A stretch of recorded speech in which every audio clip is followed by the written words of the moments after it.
Hello everyone! Date the Lunar New Year is coming near. Along the familiar streets of Huế, the colors of spring are slowly making their presence felt. In the city scenery, in its unhurried pace of life, and in the quiet personal emotions of its people. On today's Hué's Colors, we invite you to take a closer look at the beauty of Huế as the city prepares to welcome a new spring. In the news, we'll bring you the festive atmosphere of Huế as the city readies itself for date. In I Love Huế, we meet the women of Kim Long who are quietly preserving the spirit of Phục Linh cake, a delicate symbol of Hué's culinary heritage. And in the beauty of Huế, we return to the Gia Hội Chợ Dinh area to rediscover the charm of a once prosperous historic urban quarter.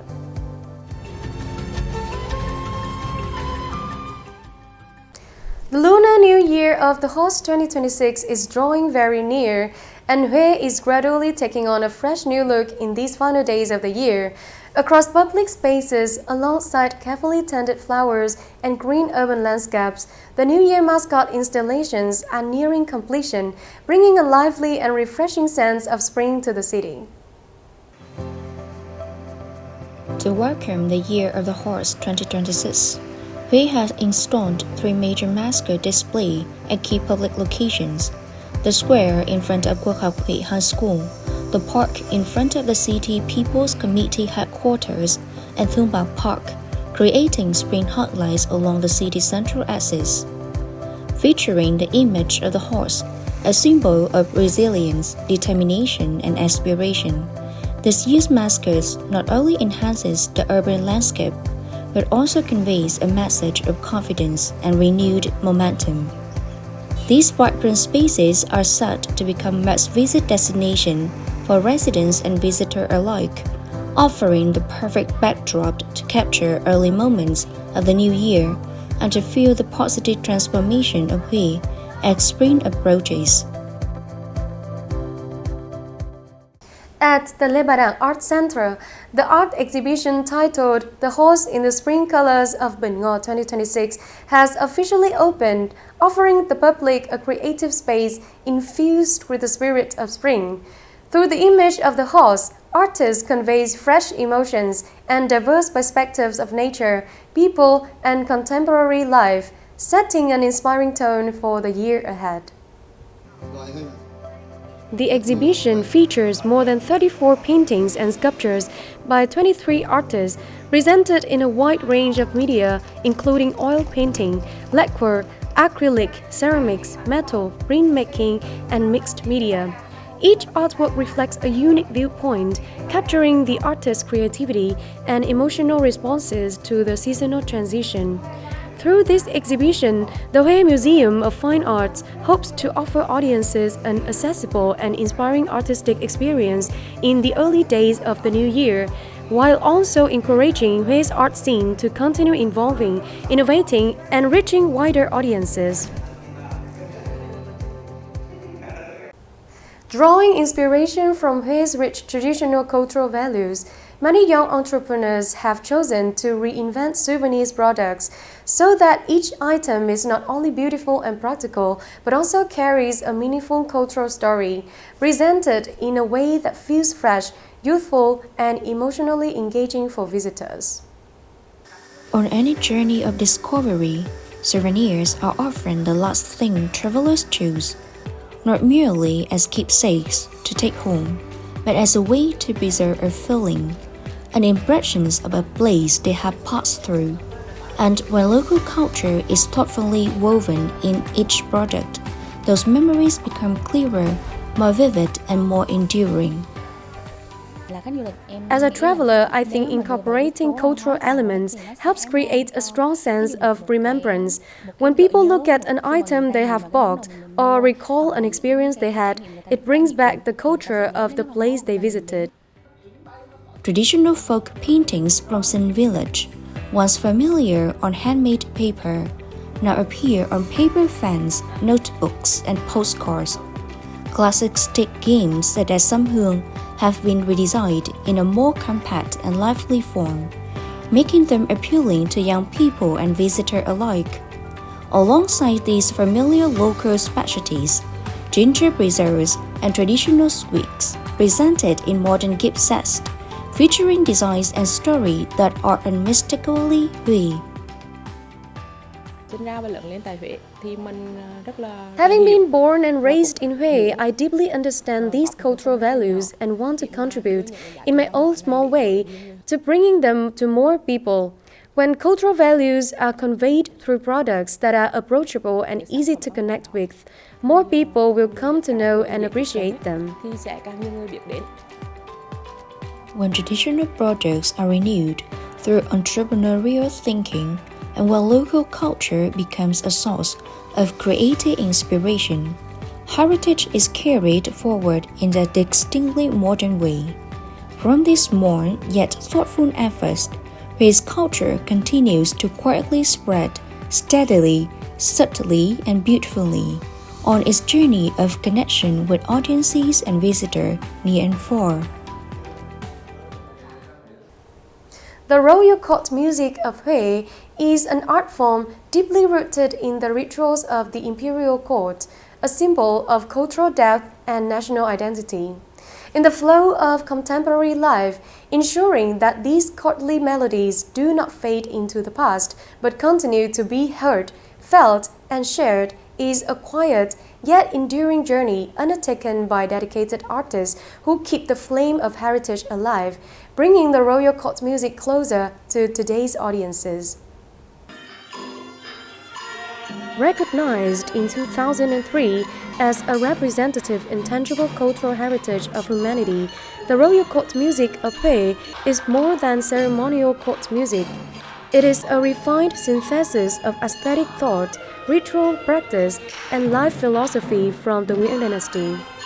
Within the setting of the Huế imperial citadel, the royal court music is preserved as a lasting imprint of royal culture, formal, elegant, and rich in symbolism. Yet, for this heritage to truly remain alive, there is a demanding and persistent journey of training behind the stage. It is the harmony of technique, emotion, and cultural depth that allows the royal court music of Huế to continue resonating through time, blending seamlessly into contemporary life and inspiring future generations.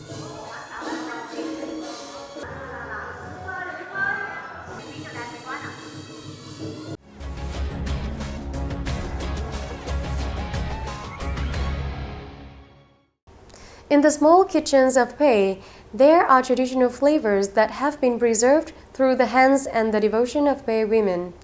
In Kim Long village, Phục Linh cake, a delicacy once closely associated with Tết memories, is being brought back to life. More than the revival of a traditional craft that once faded over time, this is a journey to preserve the essence of Hué's culinary heritage, sustained by patience, creativity, and a deep love for the flavors of the old capital.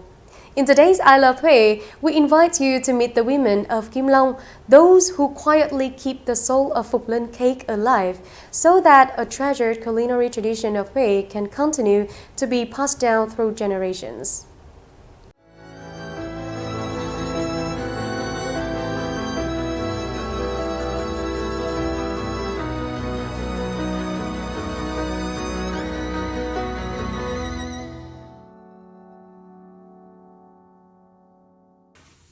Trong thời gian trước thì cái nghề làm bánh in này rất là thịnh hành ở làng Kim Long. Một số nhà ở làng Kim Long là sống về cái nghề truyền thống này. Nhưng trong thời gian vừa qua thì là cái nghề bánh in nó bị mai một do thị trường có rất là nhiều sản phẩm khác. Về cái ngành bánh Phục Linh này thì chúng tôi cũng mới là khôi phục lại, thì chúng tôi cũng mong muốn rằng là chúng tôi sẽ đem ra những cái sản phẩm để cho nó có cái hình thức nó bắt mắt và cái chất lượng của bánh nó ngon hơn, và cái độ đường nó giảm bớt theo cái nhu cầu hiện nay của con người ta không có cái nhu cầu là đồ ngọt như khi xưa. Bột bình tinh là làm từ cái củ bình tinh, và giá trị cái chất dinh dưỡng của bột bình tinh nó sẽ nhiều hơn, tốt và đem lại sức khỏe cho con người hơn.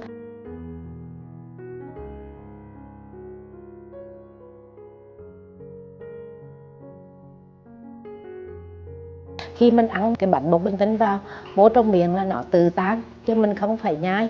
Khi mà chúng ta ăn vào á, thì có một cái vị rất là thanh mát. Người ta dùng để thưởng thức trong những ngày lễ Tết cùng với trà, trong cái không khí là trời hơi lạnh lạnh ở Huế.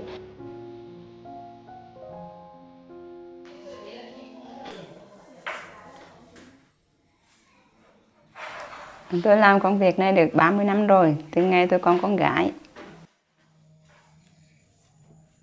Ngày xưa là bà ngoại, xong rồi bà ngoại già rồi có mẹ làm rồi bà mình cũng nối nghiệp với mẹ luôn. Đó, là được 30 năm rồi.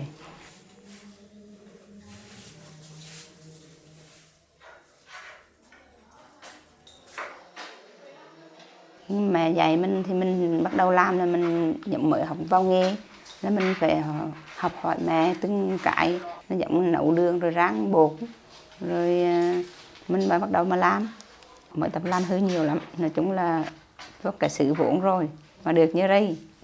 Khó lắm, làm bánh này khó lắm, phải nghĩ ra mà làm cho vừa bột vừa đường. Mà ngọt quá là mình phải giảm đường lần cho vừa, ngọt quá là họ không ưa. Mình làm như trước là mất công lắm, thời gian dài lắm.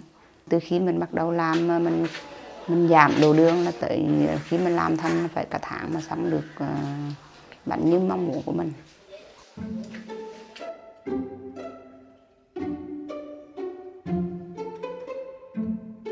Để làm ra được chiếc bánh như thế này là mình chuẩn bị nguyên liệu là bột bình tinh, đường phèn. Màu là mình chuẩn bị là rau củ quả. Mình có làm là 4 màu. Màu trắng là bột với là đường, còn màu vàng là mình làm từ bột nghệ. Màu xanh là mình làm từ rau má, màu tím là mình làm từ củ dền. Các nguyên liệu này mình hấp chín, mình sấy khô, rồi mình đem ra mình xay, rồi mình nấu lại với đường, nó in bánh là ra 4 màu như đó. In xong rồi mình đem vô mình sấy cho tròn, rồi mình đem ra gói, mình đóng hộp.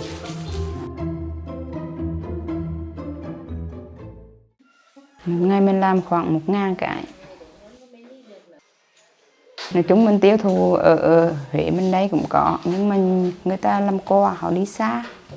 Nói chung là đây một cái sản phẩm mà hồi xưa là người dân làm để người ta tiến vua, để vua thưởng thức cùng với trà. Nhưng mà qua một thời gian mãi một đi thì đến nay là chúng tôi rất muốn khôi phục lại cái làng nghề truyền thống này. Chúng tôi cũng mong rằng là được cái thì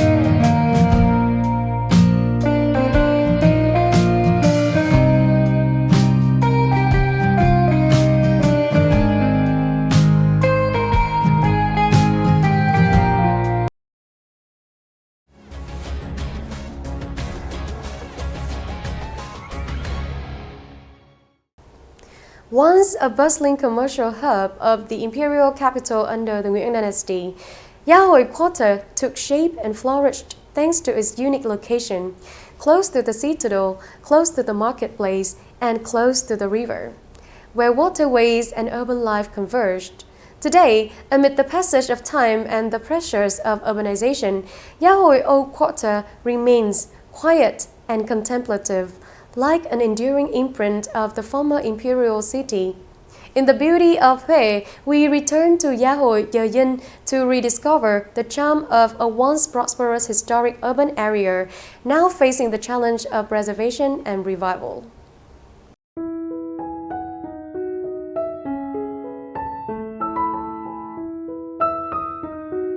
According to historical records, Yahois were formed during the era of the Nhấn and developed strongly under the reign of Emperor Gia Long. By the late Minh period, the area was renovated and emerged as an important commercial center of the imperial capital, featuring markets, trading street, and solid riverside houses along the Dongba River. The Yahui area not only reflects the prosperity of the old urban quarter, but also preserves multiple layers of resident culture. These include descendants of royal households who continue to maintain traditional family values and ritual practices, as well as the legacies of the Chinese merchants community, which once played a vital role in shaping a vibrant trading district beside the citadel.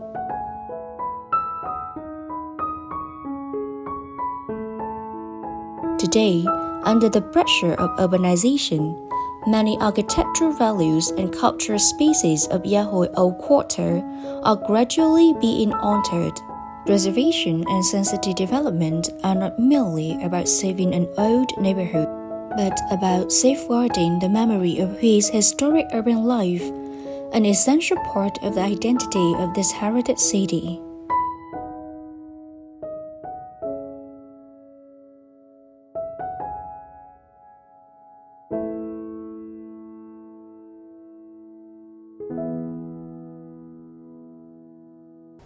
Hue today has undergone many changes, yet it still retains its unhurried pace, calm, reflective, and rich in color. Whether in the festive days of date or in the rhythms of everyday life, Hue holds a unique charm that invites each of us to love it and to keep discovering more about this land. This edition of Hue's Colors now comes to a close. Thank you for being with us, and we look forward to seeing you again on our next journeys as we continue to explore the stories that make this land so special.